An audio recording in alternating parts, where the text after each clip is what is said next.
Mr. Speaker. I welcome this opportunity today to rise and speak on a subject that has been conspicuously absent from legislative debate over the issue of immigration reform.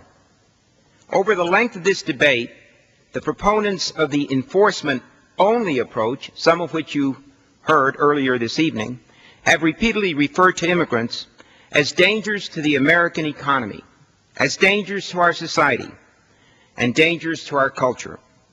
A number of my colleagues argue that immigrants take away jobs from American citizens, and that immigration has a net effect of shrinking the middle class.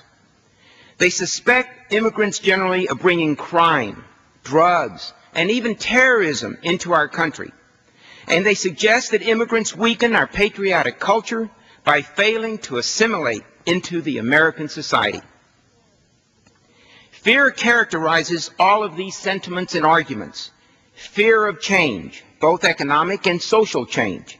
Fear of the new contributions to the fabric of American culture. Generally, a fear of the other. Fear can be a powerful and dangerous force. It can motivate hate. It can impede toleration and understanding. Fear can paralyze us with paranoia and blind us to reason and logical argument.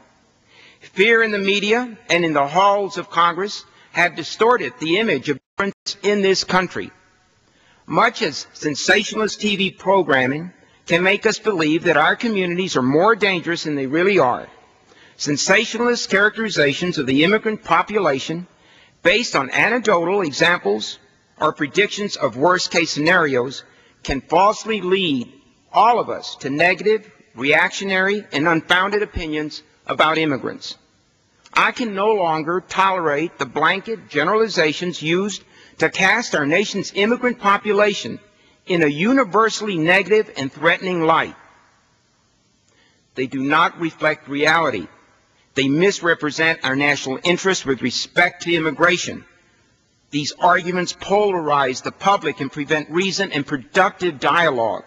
And they promote a legislative climate that distracts us from our national interests in reforming our broken immigration policies. We can all agree that we need comprehensive immigration reform.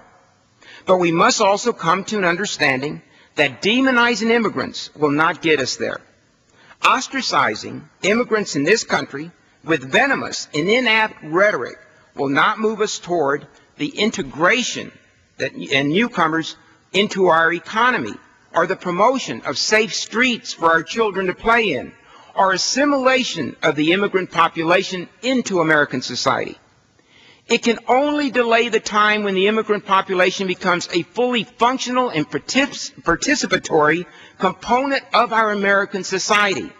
It can only set back the day when we can guarantee the security of our borders and documentation of all individuals that cross those borders. Like my colleagues that emphasize tough border enforcement, I too believe in reform that provides security for our country and documentation for all the individuals that enter American territory.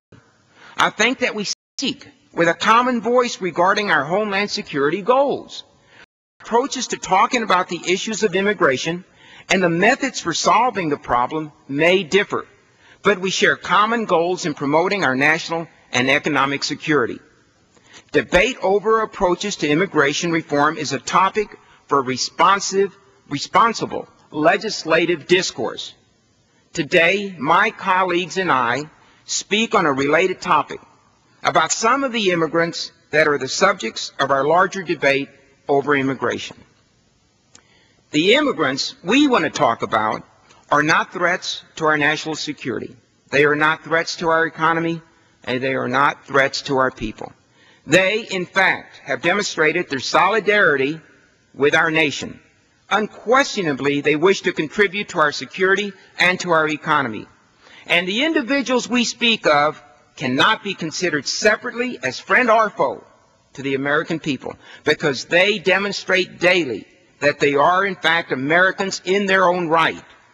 The individuals we rise to speak of today are the tens of thousands of brave men and women in the American armed forces that were not born in the United States.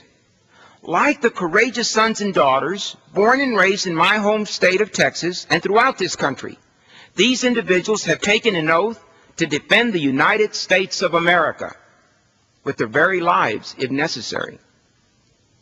These immigrant soldiers may differ from their native-born brothers and sisters in terms of the location of their birth and even in their citizenship status. However, on the battlefield, they are united by a common purpose. Among the soldiers in the United States military, there is no distinction between those that are born in Texas, in the Philippines, or in Mexico. They all take an oath. They all assume the same risk. They make the same sacrifice. All are worthy of honor and distinction, and we must thank them all equally for giving so generously that we, living in communities across this great nation, may do so peacefully. Mr. Speaker, it is my great privilege tonight and a true honor that the first member of the United States Armed Services that we are about to